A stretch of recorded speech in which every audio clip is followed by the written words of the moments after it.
Assalamualaikum warahmatullahi wabarakatuh. Perkenalkan, nama saya Fatimah Zahra, NIM 22403050. Di sini saya akan menyampaikan sedikit materi tentang perjanjian perdagangan global. Langsung saja ke materi yang pertama, yaitu pengertian perjanjian perdagangan global.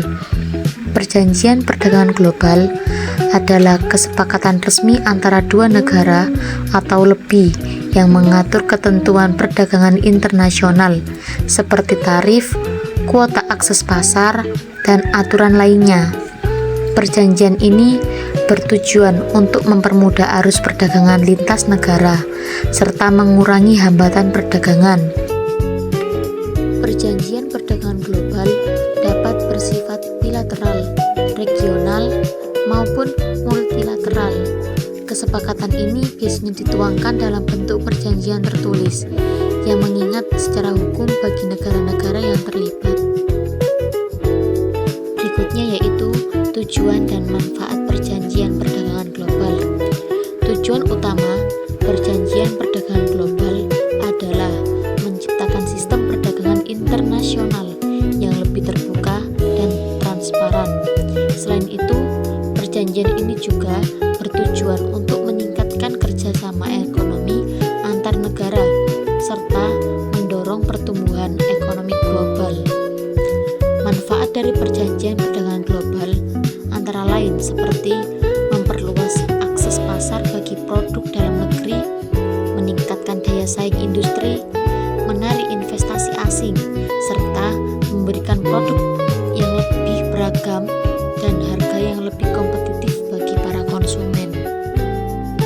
Berikutnya yaitu bentuk dan contoh perjanjian perdagangan global. Perjanjian perdagangan global memiliki beberapa bentuk, yaitu yang pertama, perjanjian bilateral.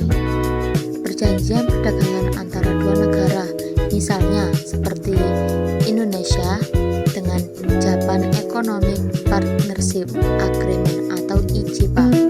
Yang kedua yaitu perjanjian regional, yaitu perjanjian yang melibatkan beberapa negara dalam satu kawasan seperti ASEAN dan Free Trade Area atau AFTA. Yang terakhir yaitu perjanjian multilateral, perjanjian yang melibatkan banyak negara di dunia.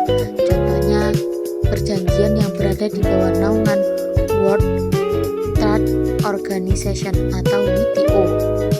Perjanjian-perjanjian tersebut berperan penting dalam mengatur perdagangan global agar berjalan lebih tertib dan adil. Materi yang terakhir yaitu contoh perjanjian perdagangan global. Yang pertama, World Trade Organization atau WTO. WTO merupakan organisasi perdagangan dunia yang mengatur aturan perdagangan internasional, menjadi forum penyelesaian sengketa perdagangan antar negara. Yang kedua yaitu ASEAN Free Trade Area atau AFTA.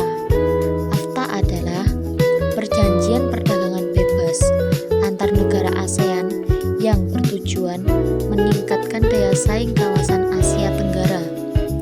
Yang ketiga yaitu European Union atau Uni Eropa. Uni Eropa merupakan contoh pasar bersama yang sangat maju, di mana negara anggotanya memiliki kebijakan perdagangan dan ekonomi yang terintegrasi. Yang keempat yaitu North American Free Trade Agreement atau NAFTA. NAFTA adalah perjanjian perdagangan bebas antar Amerika Serikat, Kanada, dan Meksiko untuk meningkatkan perdagangan dan investasi di kawasan Amerika Utara. Yang terakhir yaitu Comprehensive Economic Partnership Agreement atau CEPA. CEPA merupakan perjanjian kerjasama ekonomi komprehensif yang mencakup perdagangan barang, jasa, investasi, dan kerjasama ekonomi lainnya. Ada burung cendrawasih. Cukup sekian dan terima kasih.